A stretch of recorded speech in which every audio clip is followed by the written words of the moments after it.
में जहां अशोक सुंदरी का स्थान होता है चरणारविंद की ओर, उस स्थान का स्पर्श करते हुए व्यक्ति कुछ देर मौन हो, भगवान का स्मरण करे। आज पार्वती ने चरण का स्मरण करा, भगवान शंकर के चरणों को स्पर्श किया। स्पर्श करते ही शंकर भगवान वहां से दूर चले गए। दूर जाकर भगवान शंकर ने आवाज लगाया, रे अंधकासुर, हे अंधकासुर। अंधकासुर गया। आज मैं शंकर को ही मार देते, जब शंकर चले जाएंगे तो ये मेरी हो जाएगी पार्वती।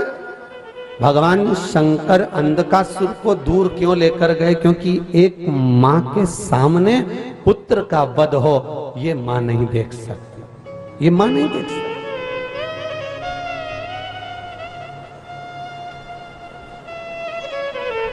हम पहले भी कहे, आज फिर कहते हैं, अगर मान लो घर में कोई बेटा, कोई बेटी, कोई व्यक्ति बहुत बीमार है और उसका कोई इलाज ही नहीं है, मान लो डॉक्टर ने कह दिया इसका कोई इलाज नहीं,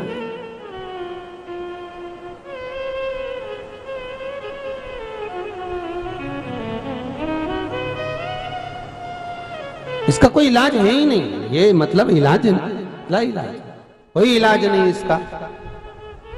तब एक काम करो, उस जीव को, उस पुत्र पुत्री को, उस व्यक्ति को शंकर को दे दो कि अब ये शंकर जाने, शिव जाने और इनका काम जाने। जब डॉक्टर ने कह दिया कि इसका इलाज नहीं है, डॉक्टर ने कह दिया कि अब कोई इलाज है ही नहीं, तब शंकर को दे दो। अब ये शिव जानेगा, अब ये शंकर जानेगा।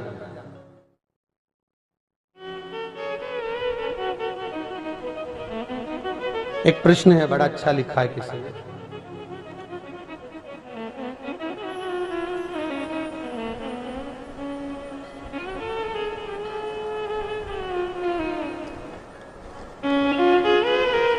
एक प्रश्न इसमें आया हुआ है कि शंकर भगवान पर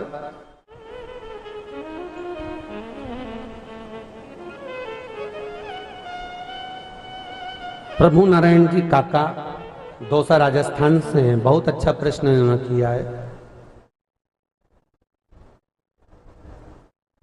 प्रश्न है इनका प्रभु नारायण जी का कि गुरुदेव, शिव जी पर चढ़ाया गया दूध, जल, अभिषेक किया हुआ दूध जल मनुष्य को ग्रहण करना चाहिए कि नहीं करना चाहिए? बहुत अच्छा प्रश्न है काका। प्रभु नारायण जी काका जी के लिए एक बार जोरदार ताली बजाएं, बहुत अच्छा प्रश्न आपने किया है। काका, आपने जो प्रश्न किया इसका उत्तर हमने पहले भी दिया है कथाओं में, बोला है ना पहले की कथाओं में कि केवल शिव महापुराण की विद्धेश्वर संहिता कहती है, शिव महापुराण की कथा कहती है महाराज, सारे शिवलिंग में केवल एक शिवलिंग ऐसा होता है, वो है नर्मदेश्वर शिवलिंग।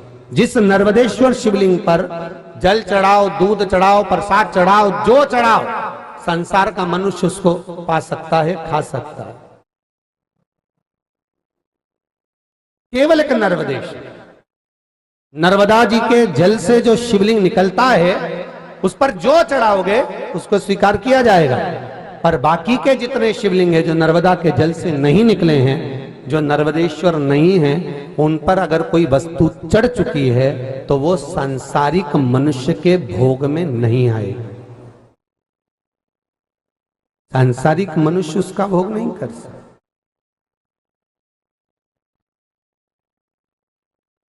जैसे कर्म कांड करने वाला ब्राह्मण, चाहे कथा करने वाला ब्राह्मण, बहुत ध्यान देना महाराज, थोड़ा ब्राह्मणों को बुरा भी लग सकता है, परंतु जो लेख अग्नि पुराण में लिखा है उसका वर्णन कर रहा हूं। कर्म कांड करने वाला ब्राह्मण, चाहे कथा करने वाला ब्राह्मण, चाहे मंदिर का पुजारी, चाहे मंदिर का सेवक, कोई भी हो, आप मंदिर में जो दान आए रखो, मना नहीं है, पर मंदिर में भगवान की जब आरती होती है, पोथी पुराण की जब आरती होती है, या कर्म कांड करने वाला ब्राह्मण जिस आरती को कराता है, उस आरती में जो रुपया चढ़ता है, ब्राह्मण हो चाहे ब्राह्मण का बालक हो, अपने प्रयोग में नहीं ले सकता। वो केवल गाय के हिस्से का रहता है, वो केवल गौ माता ही भोग सकती है। उसका कारण क्या है वो भी समझ लेना। जितने ब्राह्मण कर्मकांड कर रहे हो, जितने पोथी पुराण कर रहे हो, जितने पूजन कर रहे हो, जितने अर्चना कर रहे हो, आप अगर आरती का पैसा प्रयोग में लेते हैं तो घर में सुख नहीं हो सकता, कुछ ना कुछ टेंशन परेशानी जिंदगी में चलती रहेगी। एक प्रयोग करो, आप सब पैसा लो, मना नहीं, पर आरती का पैसा आपके नगर में, आपके गांव में, आपके मोहल्ले में, आपके क्षेत्र में कोई गौशाला हो, वहां पर इकट्ठा करो, ले जाकर पहुंचा दो कि पंडित जी ये पैसा भेजा है, गौ माता के चारे में लगा देना, ये गाय के स्मरण में लगा देना, ये गौ माता के उस भाग में लगा देना, गौ माता के चारे में लगा देना, गौ सेवा में इसको समर्पित कर देना। चाहे कथाकार क्यों ना हो, चाहे कर्मकांडी ब्राह्मण क्यों ना हो, चाहे मंदिर का पुजारी क्यों ना हो, सारा पैसा आप प्रयोग में लो, हमें मना नहीं, परंतु उस आरती के धन में क्यों? तो शिव महापुराण की कथा कहती है कि व्यक्ति के आरती जब वो ग्रहण करता है, दोनों हाथों से जब वो बलैया लेता है, उस समय पर अपनी अला का बला का भाव उसमें प्रदान कर देता है। वो भाव ब्राह्मण जब अपने प्रयोग में लेता है तो ब्राह्मण भी दुखी हो जाता है, ब्राह्मण को भी। और ये कथा हमने पहले भी कही, आप याद करिएगा इस कथा का स्मरण मुंबई के स्कंद पुराण में, जब मुंबई माहेश्वरी समाज स्कंद पुराण कराई थी लगभग 3 साल पहले, हमने उसमें भी इसका वर्णन किया, कभी यूट्यूब पर निकालिए, उसका स्मरण करिए। सुख भोगना है, आनंद भोगना है, जीवन को धन्य बनाना है, तो उस धन का प्रयोग हम ना करें। कहीं तुम्हारे नगर में, तुम्हारे दौसा में, तुम्हारे क्षेत्र में, तुम्हारी जोधपुर, जयपुर, तुम्हारे चित्तौड़गढ़ आदि आदि जगह में जहां कहीं भी गौ माता विराजमान हो, जहां गौ माता, और गौशाला भी नहीं जा सकते तो तुम्हारे मोहल्ले में दरवाजे पर, रोड पर जो गाय आए उस गाय को हरा चारा डाल दो, उसके लिए पानी की टंकी रख दो, उसके लिए प्याऊ की व्यवस्था कर दो। गर्मी का समय है, उसके लिए टंकी बनाकर रख दो कि गौ माता यहाँ पर पानी पी ले, गौ माता यहाँ पर स्मरण कर ले, गौ माता यहाँ पर आनंद पाले, सुख का भाव।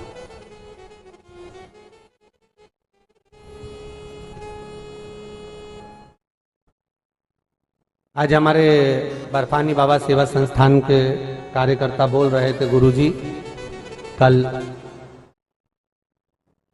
है ना भोजन भंडारा प्रसाद रखा, तो कल भोजन भंडारा रखने का मन है, हम रख रहे हैं। हमने कहा बहुत अच्छी बात है।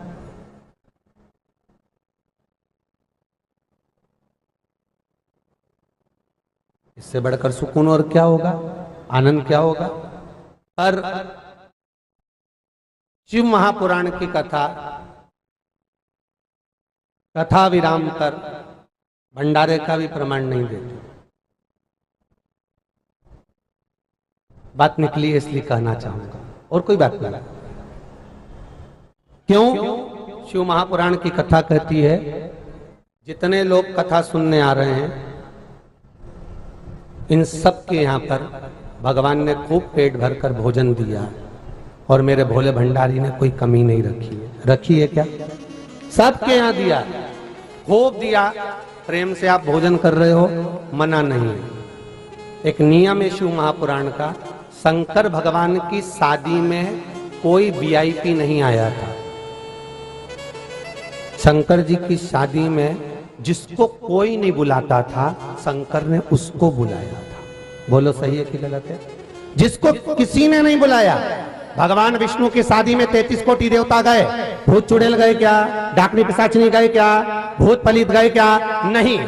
भगवान ब्रह्मा की शादी में कोई अंधा, लूला, लंगड़ा कोई गया था क्या? नहीं।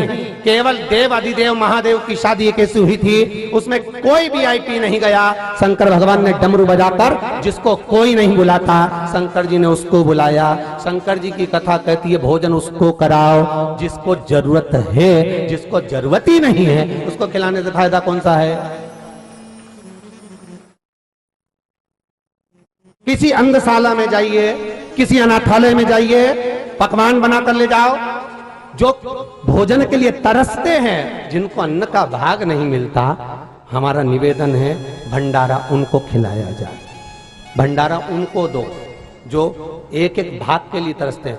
आप सबको तो भगवान भोलेनाथ कल की बेलपत्र दे दे और उसको तुम लाल कपड़े में रख लो, तिजोरी का भंडार भर जाए, उससे बढ़िया कोई प्रसाद जिंदगी का नहीं हो सकता।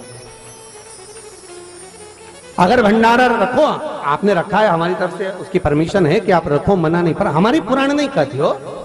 दूसरे महाराज कहते हैं कि भागवत जी के बाद भंडारा करो तो आप खूब करो, दूसरे महाराज कहें कि कथा के बाद भंडारा करो, खूब दिल से करो, 1000, 10,000, 25,000, 50,000 लोगों को जिमा, हमारी तरफ से मना नहीं है। पर हमारा निवेदन केवल इतना है, जिसको जरूरत है उसको दिया जाए। कुछ अनाथालय में, कुछ वृद्धाश्रम में, कुछ अंधशाला में, कोई गौशालाओं में उनको प्रेम से भोजन कराकर तो देखो, इस हृदय में इतनी आतिशबाजी होगी कि जिंदगी संवर जाएगी। उसका आनंद देखो और उस आनंद की मस्ती देखो साहब, उसका आनंद देखो।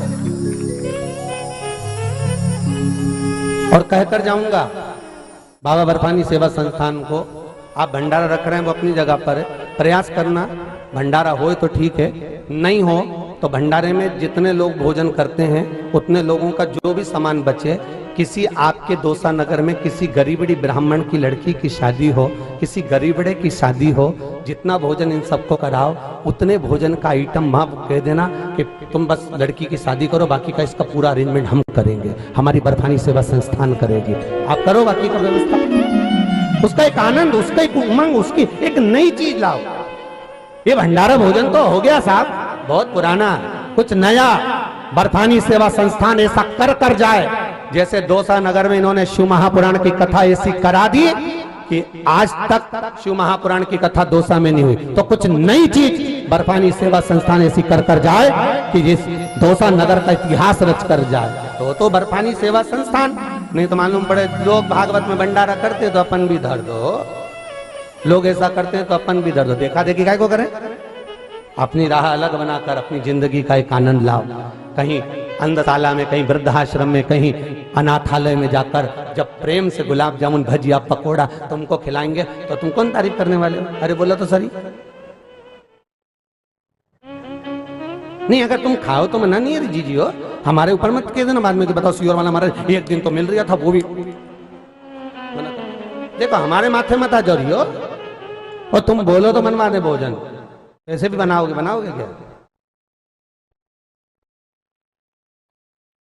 सीधी सादी संस्था है, ये लोग भी सब सहज हैं, बड़े प्रेमी लोग हैं। कल का तो होन दो, भंडारा होन दो कल का, तो नहीं तो इनके बुरा लग जाएगा, अगली बार नहीं बुलाएगी। कल का भंडारा तो होन दो, आनंद लो।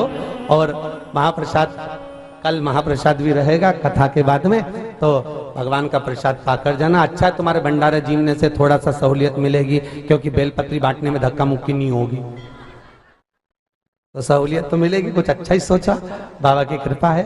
पर आगे से भी प्रयास करिएगा, हमारी तरफ से तो हम कह सकते हैं, आगे आप लोगों का मन है कि आगे भी जब भी कभी कथा हो, चाहे गिरिराज मंदिर समिति कराए, चाहे स्वामीनारायण मंदिर समिति कराए, चाहे बाबा बर्फानी समिति कराए, कोई भी कथाकार कथा करने आए, एक नियम बनाओ कि प्रसाद वितरण कर दो, बाकी का भोजन ऐसी जगह जाकर करा दो जिनको जरूरत हो और वो भोजन के लिए ललायित रहते हो।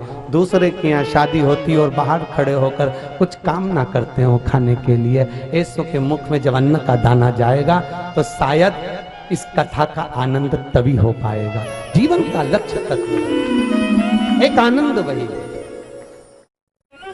अपन तो रोज ही खाते रही, बोलो आने से पहले तुम चाय पी के नहीं आई क्या? आई ना, तो भोजन भी अच्छा जोरदार करा होगा, क्योंकि अब 5 बजे जाते से कौन बनाएगा, तो हमको 6-7 बजे तक आराम से डट के खा के आए होगे, तो पेट तो भरा ही दे। बाबा की कृपा है, निवेदन है, अपने जीवन का आनंद सुख पाते हो। भंडारा, मुझको एक भंडारा करा था पांडवों ने, याद है आप लोगों को? यज्ञ पूर्ण होने के बाद पांडवों ने भंडारा रखा, और भंडारा रखने पर सूचना करी नगर में, भंडारा भंडारा भंडारा, भोजन भोजन भोजन, सब दूर सूचना हो गई, सब भोजन करने आओ। पर यज्ञ का विधान था, यज्ञ के मंडप में घंटा लगता था और नियम था, ब्राह्मण जब पूजन कराता था यज्ञ की पूर्ण आहुति में वो घंटा बजना जरूरी था। और पांडवों ने यज्ञ करा तो घंटा नहीं बजा। गुरुजी के पास जाकर पूछा कि हमने कौन सा पाप कर्म कर दिया, घंटा नहीं बजाया? तुमने पूजन में कोई गड़बड़ी कर दी क्या जो घंटा नहीं बजा? क्या हुआ ऐसा जो घंटा नहीं बजा? ब्राह्मणों ने कहा हमने तो पूजन अच्छी कराई, पर कारण क्या है घंटा ना बजने का? तो ब्राह्मणों ने अपने गुरुजी से पूछा, गुरुदेव समझ में नहीं आ रहा कि घंटा क्यों नहीं बजा यज्ञ की पूर्णाहुति में। तो गुरुजी ने पूछा ये बताओ।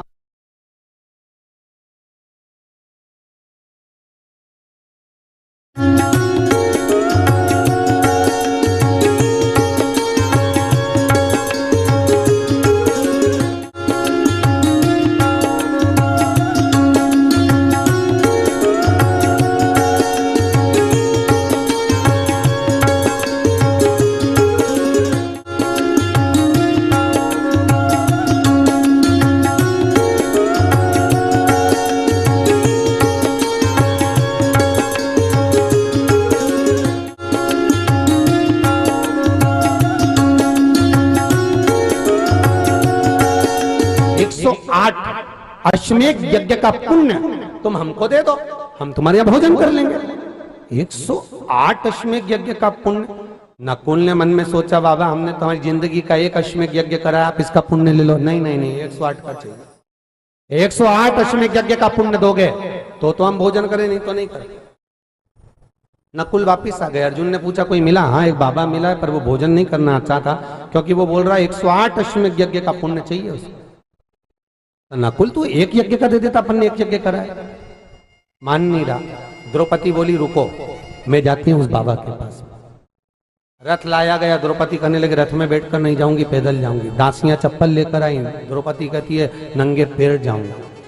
नंगे पैर द्रौपदी जब संत के दरवाजे पर पहुंची, बाबा आप हमारे यहाँ भोजन करने चलिए, आप भोजन करोगे तो यज्ञ का घंटा बजेगा, बाबा पूर्णाहुति मानी जाएगी, चलो भोजन करने। बाबा कहने लगे द्रौपदी 108 अश्वमेध यज्ञ का पुण्य देगी तो तेरे यहाँ भोजन करूं, नहीं तो भोजन नहीं करूं। द्रौपदी कहने लगी संकल्प छोड़ी, अब भी दे देती हूं मैं। संकल्प छोड़ो, अभी हाल 108 अश्वमेध यज्ञ का पुण्य देती हूं। बाबा ने कहा द्रौपदी तेरे पति कह रहे थे कि एक यज्ञ करा, तू करी 108 करा। अर्जुन कहने लगे द्रौपदी झूठ मत बोलो संत के सामने, अपने जिंदगी का एक ही यज्ञ करा और तू 108 अश्वमेध यज्ञ का पुण्य कैसे दे सकती है? द्रौपदी कह रही है स्वामी आप शांत रहिए, गुरुदेव से पूछो। गुरुदेव जब कोई व्यक्ति किसी मंदिर को जाता है, किसी गुरु के दरवाजे पर जाता है, कथा स्मरण में जाता है, कथा सत्संग में जाता है, प्रवचन भागवत में जाता है, भगवान की कथा में पहुंचता है, जितने कदम चलकर वो भगवान के मंदिर जाता है, जितने कदम चलकर वो गुरु के दरवाजे जाता है, जितने कदम चलकर वो मंदिर तक पहुंचता है, उतने अश्वमेध यज्ञ वो अपने जिंदगी के कर लेता है। और मैं गुरुजी आपके पास आते आते 5000 कदम चली हूं, तो मेरे 5000 अश्वमेध यज्ञ में से 108 तुम लो और भोजन करने चलो। तब जाकर संत भोजन करने चला।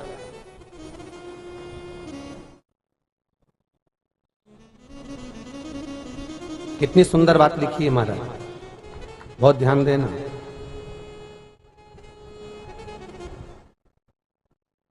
एक भिलनी, उसका ससुर मर गया। भिलनी का ससुर मर गया, रो रही है। किसी ने कहा पिंड का दान देना है, तुम्हारे घर में पिंडा बनाने का कुछ है, लेकर आओ पिंड का दान देने के लिए, पिंडा का सामान लाइए। भिलनी रोती हुई बोली कि मेरे घर में अन्न का दाना नहीं। पास में सास बैठी थी, रो रही थी। शब्द सुनिएगा दोसा वालों, बड़े प्रेम से सुनना इस कथा को। सास पास में बैठी हुई रोती रोती कहती है अपनी बहू से, एक काम करो, अगर पिंड नहीं मिल रहा, मेरे पति को मैं रोज कथा में जाती थी पुराण सुनने के लिए, जितने कदम चलकर जाती थी उतने कदम के मैंने अश्वमेध यज्ञ किए हैं, उस अश्वमेध यज्ञ में से कुछ अश्वमेध यज्ञ का पुण्य तुम्हारे ससुर को दे दो, वो स्वीकार करेंगे। जितने लोग खड़े थे वो कुछ बोले कि नहीं बोले, ऊपर से पुष्प वर्षा होने लगी कि धन्य है तू जो तूने। और आपसे भी निवेदन है, आप अगर रोज कथा में आ रहे हो दरवाजे पर, वो तो गिरिराज मंदिर के ट्रस्टी लोग बड़े चतुर हैं, बड़े विद्वान हैं, इन्होंने यहाँ पर जीने बना रखे हैं। उसका कारण है कि डायरेक्ट अंदर गाड़ी ना आए, बाहर खड़ी करो।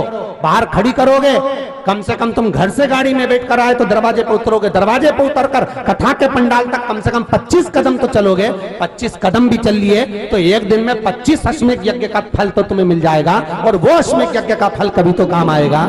इसलिए इन ट्रस्टियों ने भी चतुरता करी कि वहां पर दरवाजा बना दिया कि वहीं से पैदल आओ, चलकर कम से कम 25 कदम भी चलोगे तो तुम्हें अश्वमेध यज्ञ